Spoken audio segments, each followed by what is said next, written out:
അനുഗ്രഹിക്കപ്പെട്ട നല്ല സമയത്തിനായി ഞാൻ ദൈവത്തെ സ്തുതിക്കുന്നു, സ്തോത്രം ചെയ്യുന്നു. ദൈവവചനം ശ്രവിച്ചുകൊണ്ടിരിക്കുന്ന എല്ലാ ദൈവമക്കൾക്കും വീണ്ടും വരാമെന്ന് അരുളി ചെയ്തവനായ കർത്താവായ യേശു ക്രിസ്തുവിൻ്റെ ധന്യനാമത്തിൽ ഞാൻ എൻ്റെ സ്നേഹവന്ദനം അറിയിക്കുന്നു. ഇന്നത്തെ അല്പസമയത്തെ ചിന്തയ്ക്കായി സദൃശവാക്യങ്ങൾ 14 അധ്യായം 12 വാക്യം നമുക്ക് വായിക്കാം. ചിലപ്പോൾ ഒരു വഴി മനുഷ്യന് ചൊവ്വായി തോന്നും, അതിൻ്റെ അവസാനമോ മരണ വഴികൾ അത്രേ. അനുഗ്രഹിക്കപ്പെട്ട വേദവാക്യമാണ് നാം കേട്ടത്. സദൃശവാക്യങ്ങൾ എഴുതിയത് ദാവീദിൻ്റെ മകനായ ശലോമോനാണെന്ന് നമുക്കറിയാം. അവൻ്റെ അപ്പനായ ദാവീദ് നല്ല ഉപദേശം ശലോമോന് കൊടുത്തിരുന്നു. ദൈവം അവന് നല്ല ജ്ഞാനം കൊടുത്തിരുന്നു. അവനേക്കാൾ പ്രായം കൊണ്ട് മുതിർന്ന പല സഹോദരന്മാരെ ഒഴിവാക്കിക്കൊണ്ട് യഹോവയാണ് അവൻ്റെ അപ്പനായ ദാവീദിൻ്റെ സിംഹാസനം അവന് കൊടുത്തത്. ആ സിംഹാസനത്തിന് മറ്റു പലരും ഉന്നം വയ്ക്കുകയും വളരെ അധ്വാനിക്കുകയും തന്ത്രങ്ങൾ മെനയുകയും ചെയ്തിരുന്നു. അബ്ശലോമും അദോനിയാവും അവരിൽ ഉൾപ്പെട്ടവരാണ്. എന്നാൽ ആ സിംഹാസനം ദാവീദ് ശലോമോന് കൊടുത്തു. തങ്ങളുടെ പിതാവായ ദാവീദിനെ പറ്റിയ ഒരു ചെറിയ തെറ്റിന് വില കൊടുക്കേണ്ടി വന്നത് ദാവീദിൻ്റെ മൂത്ത പുത്രനായിരുന്നു. കാരണം രാജസിംഹാസനം അവന് ലഭിക്കേണ്ടതായിരുന്നു. എന്നാൽ ഇപ്പോൾ ഇതാ ഊരിയാവിൻ്റെ ഭാര്യയായിരുന്ന ബത്ശേബയുടെ മകനായ ശലോമോനെ ഇസ്രയേലിൻ്റെ സിംഹാസനം കൈമാറേണ്ടി വന്നു. സിംഹാസനം ദാവീദ് ശലോമോന് കൊടുക്കുമ്പോൾ അപ്പൻ മകനായ ശലോമോന് കൊടുത്ത കൽപ്പനകളിൽ ഏറ്റവും ശ്രേഷ്ഠമായ കൽപ്പന, എൻ്റെ മകനായ ശലോമോനെ, നീ നിൻ്റെ അപ്പൻ്റെ ദൈവത്തെ അറിയുക എന്നതായിരുന്നു. ദൈവത്തെ ശരിയായി മനസ്സിലാക്കിയവനാണ് ദാവീദ്. പാപത്തിന് ദൈവം നിശ്ചയമായും ശിക്ഷിക്കുമെന്ന് ന്യായപ്രമാണത്തിൽ രേഖപ്പെടുത്തിയിരിക്കുന്നു. ദാവീദ് തെറ്റ് ചെയ്തപ്പോൾ ദൈവം അവന് കഠിനമായി ശിക്ഷിച്ചു. അതുപോലെ തന്നെ സംരക്ഷിക്കുവാനും ദൈവം ശക്തനാണെന്ന് ദാവീദ് മനസ്സിലാക്കിയിട്ടുണ്ട്. തന്നെ കൊല്ലുവാൻ വർഷങ്ങളോളം ശൗൽ രാജാവ് തൻ്റെ മുഴു ശക്തിയുമായി മെനക്കെട്ടിട്ടും ദാവീദിനെ തൊടുവാൻ പോലും ദൈവം ശൗലിനെ അനുവദിച്ചില്ല. അപ്പോൾ തന്നെ ശൗലിനെ കൊല്ലുവാൻ ദൈവം ദാവീദിന് പല അവസരങ്ങൾ കൊടുക്കുകയും ചെയ്തു. ഇതെല്ലാം മനസ്സിൽ വെച്ചുകൊണ്ട് ദാവീദ് പറയുകയാണ്, എൻ്റെ മകനായ ശലോമോനെ, നീ നിൻ്റെ അപ്പൻ്റെ ദൈവത്തെ അറിയുക. 1 ദിനവൃത്താന്ത പുസ്തകം 28 അധ്യായം 9 വാക്യത്തിൻ്റെ ആദ്യ ഭാഗത്ത് ഇത് രേഖപ്പെടുത്തിയിരിക്കുന്നു. തന്നെയുമല്ല, ദാവീദ് തൻ്റെ മകനായ ശലോമോനോട് വീണ്ടും കൽപ്പിക്കുകയാണ്, മോശയുടെ ന്യായപ്രമാണത്തിൽ എഴുതിയിരിക്കുന്നത് പോലെ നിന്റെ ദൈവമായ യഹോവയുടെ വഴികളിൽ നടന്ന് അവൻ്റെ ചട്ടങ്ങളും കൽപ്പനകളും വിധികളും സാക്ഷ്യങ്ങളും പ്രമാണിച്ചുകൊണ്ട് അവൻ്റെ ആജ്ഞ അനുസരിച്ചു കൊള്ളുക. 1 രാജാക്കന്മാർ 2 അധ്യായം 4 വാക്യമാണ് നാം കേട്ടത്.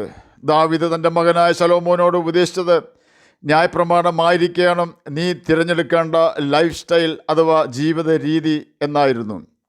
എന്നാൽ താൻ ഭരണം തുടങ്ങിക്കഴിഞ്ഞപ്പോൾ അവൻ്റെ വഴി ജാതികളുടെ വഴിക്ക് തുല്യമായ ജീവിത ശൈലിയായി മാറിപ്പോയി.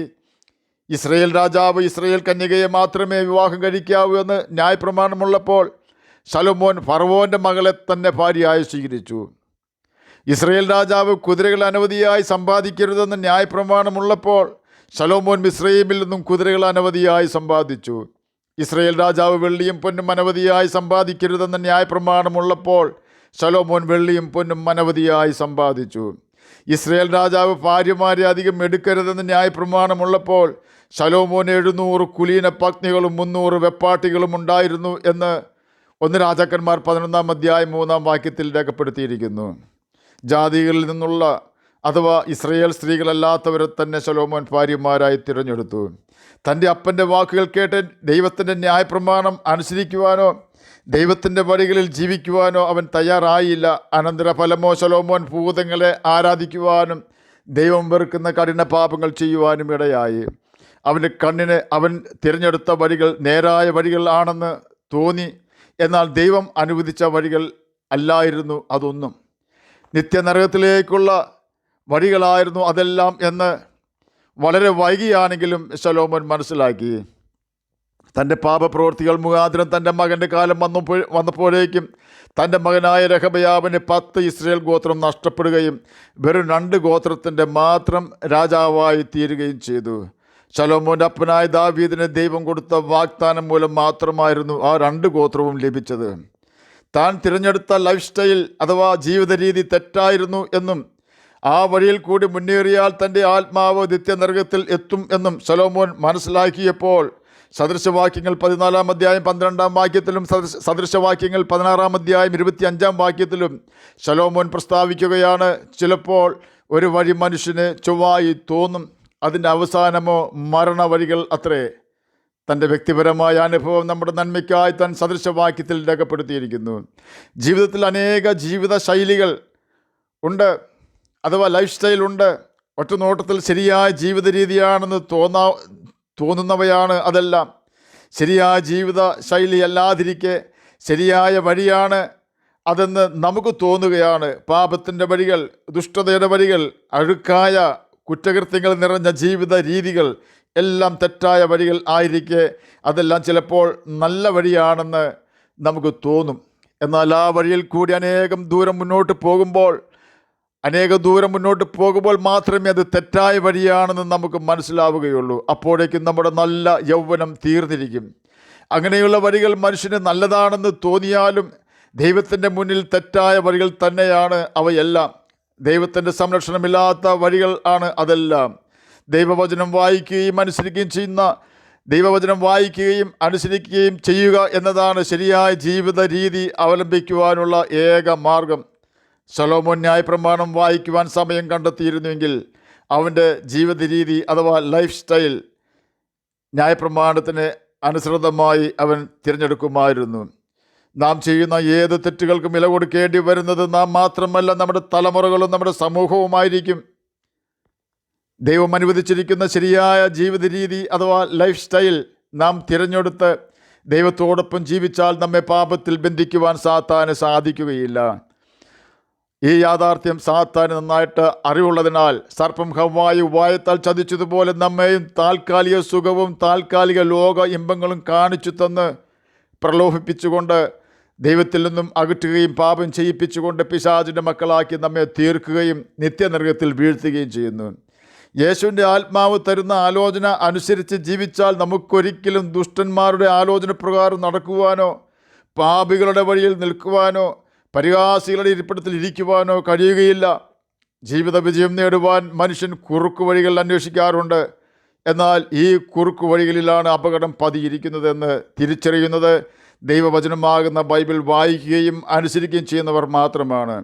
ഇന്ന് ജയിലിൽ കിടക്കുന്ന അനേകം ആളുകളും കുറുക്കു വഴിയിൽ കൂടി പണം ഉണ്ടാക്കുവാൻ ശ്രമിച്ചവരും പ്രതിയോഗിയെ നീക്കിക്കളഞ്ഞാൽ വലിയവനാകാമെന്ന് ധരിച്ചവരും തെറ്റായ ജീവിതം നയിച്ചാൽ ധനവാനാകാമെന്ന് ചിന്തിച്ചവരുമാണ്. കുറുക്കു വഴി അഥവാ നിയമവിരുദ്ധമായി ദൈവവചനമായി ബൈബിളിലെ ജീവിത രീതിക്കെതിരെ ജീവിച്ചാൽ ഈ ഭൂമിയിൽ തന്നെ വലിയ പ്രതികൂലങ്ങളും മരണശേഷം നിത്യനരകവും പ്രാപിക്കുവാൻ ഇടവരും എന്നതിനാലാണ് ദൈവത്തിൻ്റെ പ്രമാണം ഇടത്തോട്ടോ വലത്തോട്ടോ നാം മാറാതെ യഹോവയുടെ ന്യായപ്രമാണം അഥവാ യേശുവിൻ്റെ കൽപ്പന നമ്മുടെ ലൈഫ് സ്റ്റൈൽ ആക്കണമെന്ന് ദൈവം ബൈബിളിൽ കൂടി നമ്മോട് കൽപ്പിച്ചിരിക്കുന്നത്. യോശുവ 1-ാം അധ്യായം 5-8 വാക്യങ്ങളിൽ ഇതിനെക്കുറിച്ച് സവിസ്തരം പ്രസ്താവിച്ചിരിക്കുന്നു. ബൈബിൾ വായിച്ച് അതിനനുസരിച്ച് ജീവിക്കുവാൻ നാം തയ്യാറായാൽ സമാധാനത്തോടും സന്തോഷത്തോടും കൂടെ ജീവിക്കുവാൻ നമുക്ക് സാധിക്കും.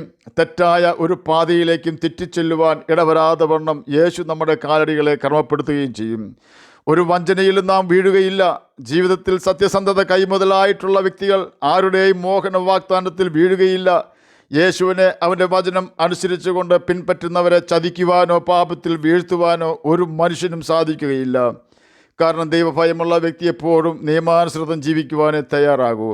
അതുകൊണ്ട് തന്നെ അവരെ രക്ഷിക്കുവാൻ സൃഷ്ടാവ് കൂടെയുണ്ടാകും. ആകയാൽ എന്നെ കേൾക്കുന്ന പ്രിയ ദൈവമകനെ, ദൈവമകളെ, ദൈവവചനം നമ്മോട് കൽപ്പിച്ചിട്ടുള്ള ജീവിത രീതി അഥവാ ലൈഫ് സ്റ്റൈൽ മാത്രം നമുക്ക് തിരഞ്ഞെടുക്കാം. എന്നാൽ ഈ ഭൂമിയിൽ തന്നെ സമാധാനത്തോടും സന്തോഷത്തോടും ജീവിക്കുവാൻ നമുക്ക് കർത്താവ് കൃപ തരും. തന്നെയുമല്ല മരണശേഷം നിത്യജീവന് നമുക്ക് അവകാശികളായി തീരുകയും ചെയ്യാം. ആയതിനാൽ വചനം അനുസരിച്ച് കർത്താവിൻ്റെ വഴിയിൽ കൂടി ജീവിച്ച് നമുക്ക് നിത്യജീവൻ അവകാശികളായി തീരാം. അതിന് കർത്താവ് നമ്മെ സഹായിക്കട്ടെ എന്ന് പ്രാർത്ഥിച്ചുകൊണ്ട് ഞാൻ എൻ്റെ വാക്കുകളിൽ നിന്ന് വിരമിക്കുന്നു. നമുക്ക് പ്രാർത്ഥിക്കാം. ഞങ്ങളെ സ്നേഹിക്കുന്ന സ്വർഗീയ പിതാവേ, നല്ല വചനത്തിനായി അങ്ങയെ സ്തുതിക്കുന്നു, സ്തോത്രം ചെയ്യുന്നു. എന്നെ കേൾക്കുന്ന ഏതെങ്കിലും പ്രിയപ്പെട്ടവർ സമാധാനമില്ലാതിരിക്കുന്നെങ്കിൽ അങ്ങ് അവർക്ക് സമാധാനം കൊടുക്കണമേ. സാമ്പത്തികമായി ഞെരുങ്ങുന്നവർക്ക് സാമ്പത്തികമായിട്ട് വഴി തുറക്കണമേ. ജോലിയില്ലാത്തവർക്ക് ജോലി കൊടുക്കണമേ. പഠിക്കുന്ന കുഞ്ഞുങ്ങൾക്ക് പഠിക്കുവാനുള്ള ബുദ്ധിയും ജ്ഞാനവും ഓർമ്മ ശക്തിയും കൊടുക്കണമേ.